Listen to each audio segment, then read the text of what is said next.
This is part 7 of the Russia-Ukraine war. In part 6, Ukraine tried to separate but was pulled back in. Now we look at the Soviet system that formed around centralized control. What emerged from the chaos in 1917 wasn't just a new government taking the place of the old one, but an entirely different way of organizing life, built on the idea that if disorder had nearly torn the country apart once, then control had to be absolute the next time around.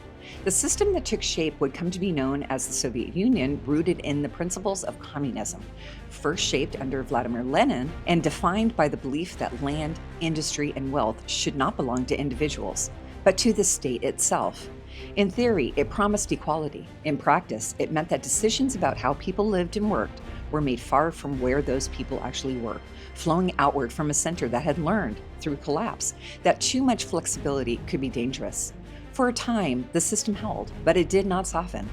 Under Joseph Stalin, power tightened in ways that reached into the smallest parts of everyday life, until the boundaries between public and private began to blur. It is easier to describe this in terms of policies and purges, but it is more felt clearly in the quiet details.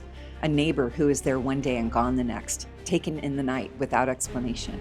A factory manager who adjusts numbers not because he believes them, but because the wrong number can carry consequences. A child who learns without being told directly that what is said at home does not always leave the house.